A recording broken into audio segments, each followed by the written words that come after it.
Hi everybody, I'm Susan Libes. I'm a retired professor of marine science from Coastal Carolina University.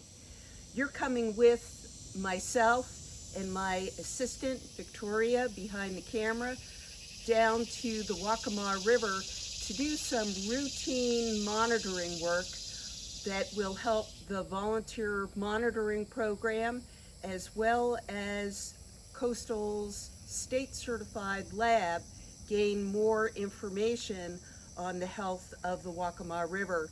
So we're going to walk down the river together and then watch me sample and collect water. We'll return back to the lab where you can see the kind of lab work that we do to get more information out of our water samples. Okay, let's go.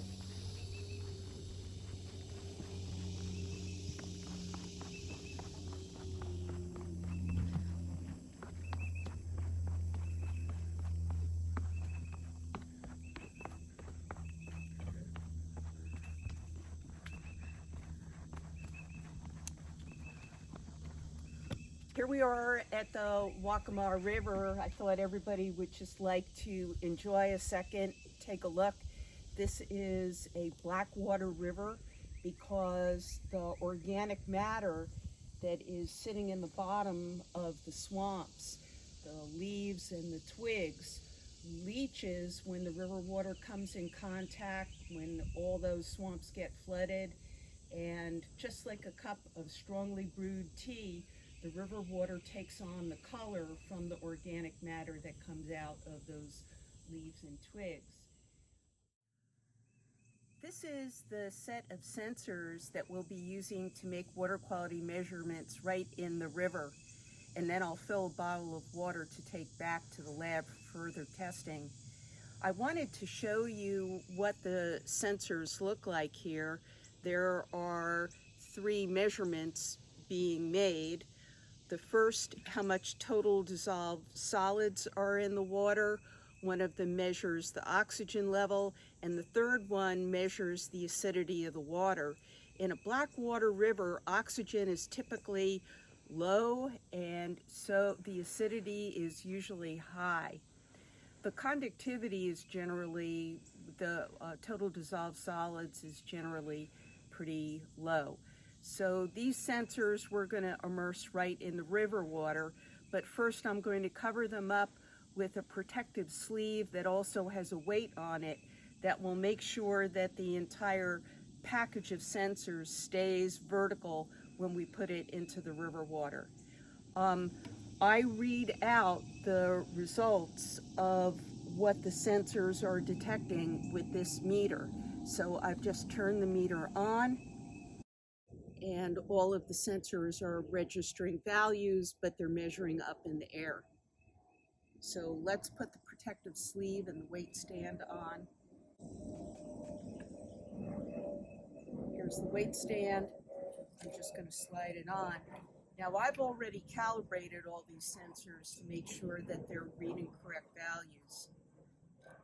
Now everything's protected and ready to go.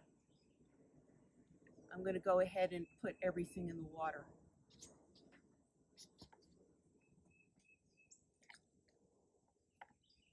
And that's it. I'll let enough cord out. I've got enough cord here to get to the bottom. And one of the other sensors that I have on this meter measures depth, so I know how deep down the river bottom is right now. It's about 3.5 meters, which is sort of like 11 feet. And then I let it sit here on the bottom for about 10 minutes to acclimate.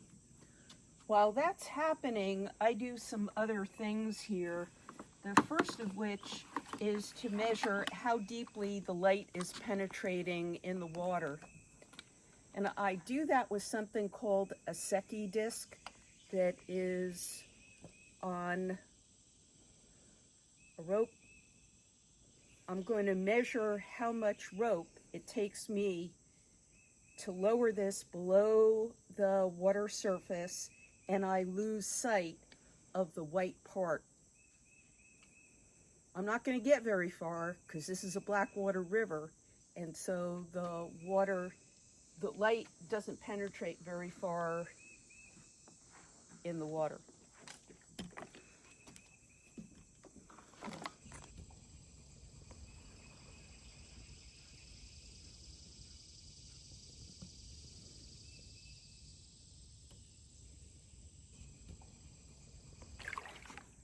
I'm just draining the water off.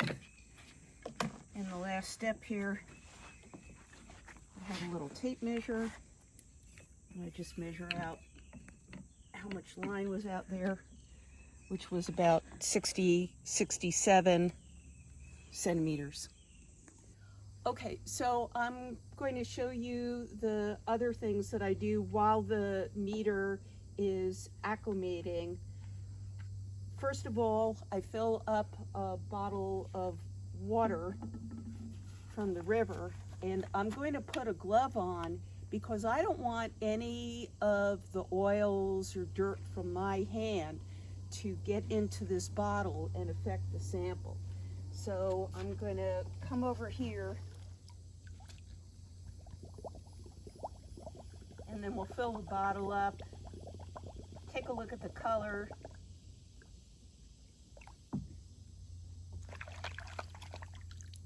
So I fill it all the way to the top so no air is up in there, and you can see the color of the water is faintly brown. This is rather on the light side for the river. The reason that we're making these measurements is to try to keep our eyes on the health of the river. In case some kind of pollution is occurring that is particularly acute, we'll be able to pick it up quickly. Years and years of monitoring has informed us to what is normal, so we can quickly identify something that is not normal. The other reason for the monitoring is to look at long-term trends over time. Is water slowly getting worse, or is it improving because we've instituted some better water quality management techniques? There's a lot of interest in preserving good water quality, not just for recreational purposes, but also to make sure that fish and other aquatic life are safe and able to sustain themselves. People do fish here, but also because these waters are all connected up in a system that provides for our drinking and irrigation waters. So this is a very important resource for humans, and that's the reason why there are a lot of job opportunities for people to come work in this field as a water quality professional. I'm just showing you one type of activity that water quality professionals do. There are a whole host of other things that young people can consider getting training for to have a very satisfying lifelong career in water management. So Dr. Libes, how did you become a scientist? Well, I did it the same way that everybody else does, slowly, one day at a time, learning stuff. I first became interested when I was in middle school about earth science in general, and started focusing on water quality when I was in high school.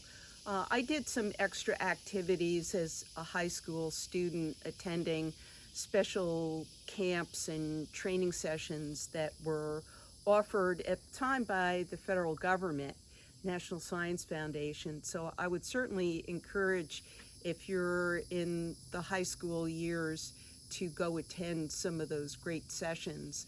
There are even lectures probably in your community that are geared for high school students, like on Saturdays, to come listen to other scientists speak. We did field trips to go to places like wastewater treatment plants to learn about other type of water management jobs.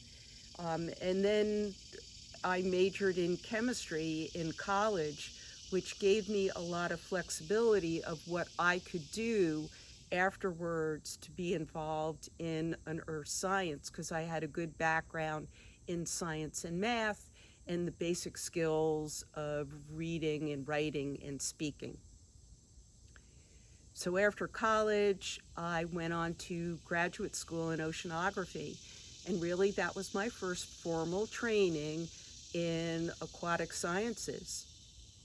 And I came to understand pretty quickly that you never stop learning.